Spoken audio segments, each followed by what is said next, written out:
오늘 영상은 좀 맵습니다. 아니 쓰릴 겁니다. 대부분 이렇게 생각하죠. 내가 열심히 노력하면 성공할 거야. 내 커피가 진짜 맛있으면 손님들이 알아줄 거야. 죄송하지만 이게 착각입니다. 자영업시장은요, 여러분이 생각하는 것처럼 낭만적인 곳이 아닙니다. 애초에 운동장 자체가 기울어져 있는 아주 불공평한 게임판입니다. 이 구조를 모르고 덤비면 여러분이 아무리 잠주력하며 날고기여도 100% 망합니다. 사실 망하기만 하면 다행입니다. 그걸 넘어 빚더미에 앉을 겁니다. 여러분의 소중한 퇴직금 그리고 인생 5년을 지키고 싶다면 오늘 영상 끝까지 봐주세요. 10분 안에 책 한 권. 안녕하세요, 장독대입니다. 혹시 커피 좋아하세요? 그럼 그냥 집에서 홈카페 차려서 혼자 드세요.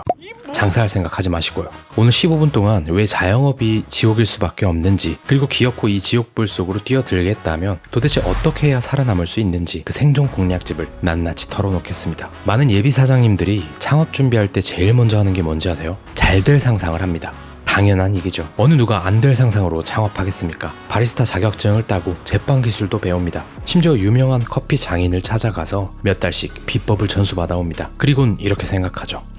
아, 이 정도 마시면 무조건 된다. 스타벅스보다 맛있다. 비로소 망하고 시작하는 그 길에 들어서는 겁니다. 여러분이 배워온 그 고급 기술, 그 산미 넘치는 스페셜한 커피는 점심시간에 잠깐 나온 우리 동네 김 부장님이 이거 왜 이렇게 쉬워? 상한 거 아니야? 하고 뱉어버릴 수도 있습니다. 오늘은 커피에 관한 설명이 아니라 진실의 시간입니다. 여기서 첫 번째 진실을 마주해 볼 텐데요. 결론을 먼저 말씀드리면 맛은 무조건적으로 성패의 기준이 되지 않습니다. 때로 맛이라는 건 상권이 결정합니다. 그리고 그 상권, 그 시장에 따르는 포지션이 다르게 존재한다는 거죠. 김승우 회장은 커피 시장을 조금 다른 관점으로 설명합니다. 첫째, 보급형 쓴맛 커피. 이건 스타벅스가 장악한 영역입니다. 저가형 원두로 강배전을 하죠. 전 세계를 동일한 맛으로 표준화시켜버렸습니다. 심지어 소비자는 맛이 아니라 공간과 브랜드를 소비하러 가기도 하고요. 둘째, 또 다른 쓴맛 커피. 이처럼 같은 시장임에도 도전장을 내민 자들이 바로 지금의 메가커피나 컴포즈 같은 저가형 시장입니다. 여긴 카페인 수혈이 목적인 곳이죠. 이들은 기존의 쓴맛 시장, 즉 스타벅스의 영역을 납득 가능한 가격으로 파괴하고 들어온 모델입니다. 같은 시장에 다른 포지션을 취한 겁니다. 셋째, 단맛 커피. 이것의 1인자는 역시 봉지 커피, 인스턴트 커피가 차지할 겁니다. 하지만 두 번째 저가형 커피 시장에서 이 시장을 일부 흡수하게 됩니다. 아메리카노는 미끼 상품이고 실제 수익은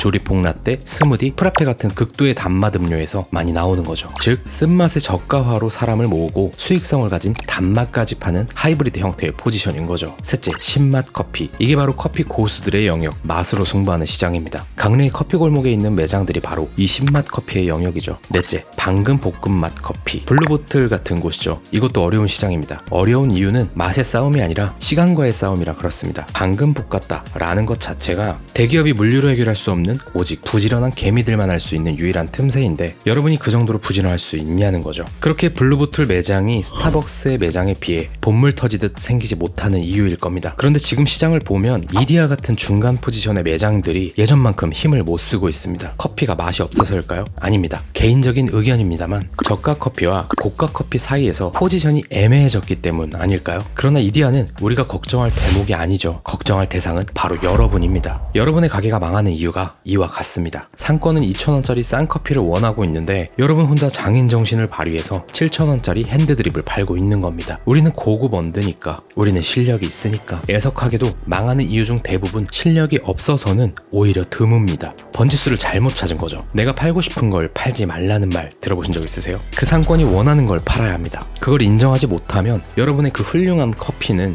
그저 자기만족일 뿐입니다. 프랜차이즈의 강점은 많은 모수가 원하는 것들을 동일한 품질로 제공하는 데 있습니다. 대량 생산이 가능하고 그 이점으로 가맹 사업을 하는 것이죠. 그런데 나의 스페셜한 커피가 그 대상을 두고 경쟁을 해서는 안 된다고 말하는 겁니다. 자영업의 실패는 노력 부족이 아니라 구조적 공급 과잉과 수요 부족에서 온다. 여러분이 망하는 건 게을러서가 아닙니다. 애초에 들어가지 말아야 할 골목에 들어갔기 때문입니다. 이 책을 보시면 그 잔인한 통계가 뼈를 때립니다. 자, 흔히 운칠기삼이라고 하죠. 여러분에게 천운이 따라 그 7알의 운을 다 가졌다고 칩시다. 그래도 망합니다. 왜냐? 나머지 3알의 실력으로 붙어야 하는 상대가 하필이면 괴물들이거든요. 글로우서울의 유 대표는 이들을 상대하며 뼈저리게 깨달은 게 있다고 합니다. 아, 개인 자영업자는 절대로 선수를 이길 수 없구나. 여러분이 인스타그램에서 보는 그 힙한 카페들, 대규모 고깃집, 연예인 맛집, 알고 보면 개인이 아닌 경우가 태반입니다. 하물며 노포 맛집이라고 생각했는데 그 모든 게 기획된 경우가 정말 많았습니다. 그 뒤에는 누가 있느냐? 인테리어 디자이너, 셰프, 전문 마케터, 상권 분석가들이 모인 법인들이 있습니다. 이들은 팀으로 움직이죠.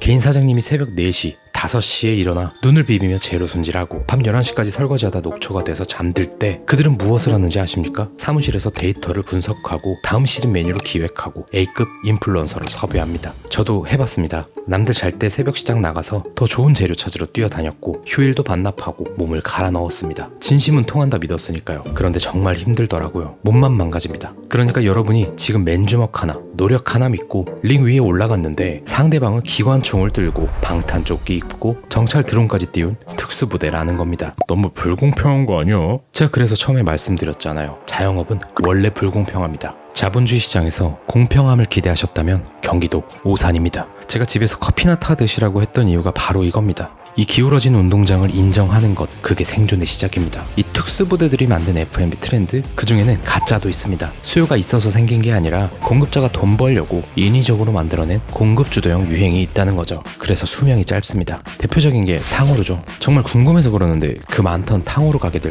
지금 다 어디 갔습니까? 단물 다 빨아먹고 프랜차이즈 본사는 빠졌는데 막차 탄 개인 사장님들만 빚더미에 앉아 있습니다. 여러분은 이 판을 냉정하게 나눠서 봐야 합니다. 외식업이라고 다 똑같은 게 아닙니다. 남의 돈으로 사 먹는 시장도 있고 내 돈으로 먹는 시장도 있습니다. 대형 한우 등심 매장, 대형 룸을 구비한 고급 일식집, 이건 회사 법인카드가 먹여 살리는 시장이죠. 예외도 있지만 저처럼 평범한 사람들에게는 특별한 날 가게 되는 매장일 겁니다. 반면 찐맛집, 또간집은 내 주머니를 털어서 가는 곳이죠. 하나 더, 지역의 맥락인데요. 대전 사는 제 친구가 흥분해서 전화가 왔어요. 야, 서울에 닭 한 마리 대박이잖아. 근데 대전에 이게 없어. 이거 차리면 무조건 대박이야. 이후에는 친구와 별 이야기를 나누지 않았지만 저의 지론은 이렇습니다. 아이러니하게도 서울 사람들에게 닭 한 마리는 향토 음식 수준입니다. 대전은 이미 칼국수의 도시죠. 닭 한 마리라는 게 결국 닭육수에 칼국수 넣어 먹는 재미가 있는데 이 칼국수 고수들이 득실거리는 대전에 비슷한 류의 음식을 가져간다? 심지어 가격은 더 비싸다? 비어있다고 다 블루오션이 아닙니다. 수요가 없어서 비어있는 겁니다. 다시 말해 사막의 오아시스에서 물 파는 게 아니라 약수터 옆에서 삼다수를 파는 꼴입니다. 아무도 안 사 먹죠. 아주 단순한 정론입니다. 내가 대전에서 닭 한 마리로 성공하면 영상 수정해라 진짜. 앞서 자영업자의 불공평을 말했던 사람은 기업을 상대로 영원 매출을 찍던 유정수 대표입니다. 그는 이후에 수백억 매출의 신화를 달성하죠. 비결은 딱 하나였습니다. 바로 기획인데요. 익선동에 다 쓰러져가는 100년 된 한옥. 보통 사람들은 아 이거 다 뜯어고치려면 돈 꽤나 들겠네 라고 생각했을 테지만 유정수 대표는 불편함이 아니라 시간의 가치를 봤던 거죠. 남들은 곰팡이라고 불렸던 그 찢어진 벽지를 그는 레트로라는 이름으로 포장해서 팔았습니다. 이게 바로 기획입니다. 그냥 문 열어놓고 아, 우리 커피 맛있는데 왜 손님이 안 오지? 하며 하늘만 쳐다보는 건 장사가 아닙니다. 손님들이 수준이 낮아서 그런 건가? 그건 기도 메타죠. 일종의 종교 활동입니다. 우리는 철저하게 계산해야 합니다. 이 낡은 골목에는 어떤 사람들이 오는가? 그 사람들은 사진 찍을 때 어떤 배경을 원하는가? 어떤 서비스가 재방문으로 이어지는가? 유정수 대표는 인터뷰에서 이런 말을 했습니다. 내가 직접 장사해본 경험은 딱 절반이다. 나머지 절반은 치열한 기획과 분석이었다. 여러분의 가게에는 어떤 기획이 있습니까? 그저 맛있다는 말 한마디로 퉁치고 계신 건 아닌가요? 상대방의 머릿속에 그림을 그려주는 것이 기획이다. 손님이 우리 가게에 들어와서 나갈 때까지 어떤 감정을 느끼게 할 것인가? 이 설계도가 머릿속에 없다면 당신은 아직 장사할 준비가 안 된 것이다. 여기서 정말 중요한 놓치면 안 될 포인트 하나가 나옵니다. 홍석천님을 기억하시죠? 한때 이태원에만 가게가 19개나 있었습니다. 이태원은 말 그대로 그의 제국이었죠. 그러나 지금은 다 접었습니다. 물론 코로나라는 특수 상황도 있었지만 구조적인 문제가 있었죠. 바로 홍석천이라는 이름 하나에 모든 가게가 묶여있다는 겁니다. 모든 가게가 마이타이, 마이첼시 다 홍석천 브랜드였습니다. 이러면 홍석천이라는 브랜드가 흔들리거나 그가 아프면 19개의 가게가 도미노처럼 무너집니다. 반면 글로우 서울은 달랐죠. 청수당, 온천집, 살라댕 방콕, 이 가게들이 같은 회사일 거라는 걸 아는 손님이 몇이나 될까요? 거의 모릅니다. 각각의 브랜드가 독립적인 팬덤을 가지고 있고 하나가 망해도 다른 하나는 살아남습니다. 주식에서는 이런 것을 두고 분산 투자라고 하죠. 여러분도 마찬가지입니다. 내 얼굴을 걸고 한다. 나만 믿고 따라와라. 이런 사장 의존형 장사는 초기에는 좋을지 몰라도 결국엔 여러분들의 발목을 잡습니다. 사장이 없어도 돌아가는 시스템, 사장 이름값보다 더 유명한 브랜드를 만들어야 살아남습니다. 여러분은 메가커피의 대표가 누군지 아시나요? 달서 회장의 얼굴은 알고 있나요? 아마 모르실 겁니다. 이게 바로 브랜드의 힘이죠. 계란을 한 바구니에 담지 마라. 투자의 격언이지만 장사에도 똑같이 적용된다. 리스크를 분산하지 않는 사업은 언젠가 반드시 부러진다. 자영업 100명 중 99명이 망하는 지옥입니다. 통계청에서 5년 생존율이 30%라고 하죠. 하지만 착각하면 안 됩니다. 그건 자본력 빵빵한 법인들이 올려놓은 평균값입니다. 그들은 디자인, 요리개발, 부동산, 운영관리 등 전문가들이 모인 집합체죠. 그렇게 진짜 맨주먹 개인의 생존율은 채 5%도 안 됩니다. 그럼 하지 말까요? 네. 웬만하면 하지 마십시오. 지금이라도 도시락 싸들고 다니면서 말리고 싶어요. 하지만 죽어도 해야겠다면, 이거 아니면 나는 죽는다는 각오가 섰다면 딱 하나만 기억하십시오. 노력으로 승부하지 말고 전략으로 승부하십시오. 남들보다 1시간 더 일하는 성실함만으로는 이 괴물 같은 선수들을 이길 수 없습니다. 내가 들어갈 상권이 어디인지, 내 경쟁자가 개인인지 법인인지, 내가계의 기획은 무엇인지 이걸 뼈저리게 고민하고 공부하고 준비한 사람만이 그 5% 내의 생존자가 될 수 있습니다. 여러분이 보는 인스타그램업을 한 식당, 그리고 맛집들은 사실 우리가 낭만적으로 바라보는 그 골목 상권은요, 제가 분명히 말했습니다. 고도로 훈련된 선수들이 치밀하게 기획한 전쟁터라고요. 시장을 한번 크게 나눠보겠습니다. 첫째, 교외로 나가면 자본의 리그가 펼쳐집니다. 운동장만한 주차장을 갖춘 웅장한 장어집, 거대한 막국수집, 여긴 맛집이 아니라 기업입니다. 핵심은 주차 편의성과 무시무시한 회전율이죠. 가족들이 차를 타고 나들이 가는 목적지 그 자체입니다. 이런 대형 식당들이 기획한 코스, 바로 옆에 붙어있는 100평짜리 베이커리 카페를 보세요. 여러분이 아무리 핸드드립 커피를 기가 막히게 내린다 한들 이 압도적인 자본의 편의성을 이길 수 있을까요? 불가능합니다. 둘째, 힙한 상권에는 F&B 특수부대가 있습니다. 이미 수많은 데이터로 검증을 마친 노티드나 런던 베이글 같은 곳들입니다. 이들은 단순한 맛집이 아니라 강력한 팬덤을 가진 브랜드입니다. 물론 이들에게도 숙제는 있을 겁니다. 과연 힙한 상권을 벗어나서도 동네 상권에서도 이 인기가 유지될까?